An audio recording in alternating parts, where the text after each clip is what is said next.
তোমার অলিতে গলিতে আমার মুসলমানদের যে পদচারণা ছিল, আজ সে মুসলমানরা নিশ্চিহ্ন হয়েছে, মুসলমান নাই।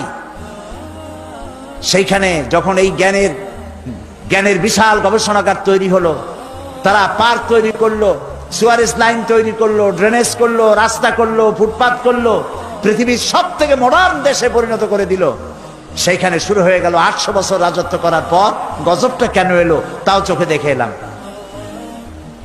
তারেক বিন জিয়াদ যে মসজিদ তৈরি করেছেন কর্তুবায়, কর্ডোবা বলা হয় ইংরেজিতে, আরবি নাম কর্তুবা, বিশাল মসজিদ, 1 লক্ষ লোক নামাজ পড়তে পারে সেই মসজিদের মধ্যে। আমি যখন মসজিদের মধ্যে প্রবেশ করলাম আমার সাথীদেরকে নিয়ে, যায় দেখলাম মসজিদের ভেতরে সব মূর্তি দিয়ে ভরা। মসজিদের বিশাল মিনারের প্রত্যেকটি খোপে খোপে একটা করে মূর্তি দাঁড়ানো।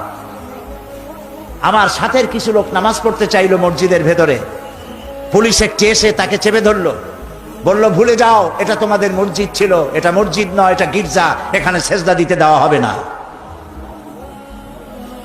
বুক ফেটে কান্না আসতে লাগলো। এটা ছিল সেই কর্ডোবার মসজিদ। যখন মুসলমানেরা তাদের যখন পরাজয় এলো, পারস্পরিক সন্দেহ ঘনীভূত হতে লাগলো, একজন আরেকজনকে মানে না, নেতৃত্ব মানে না।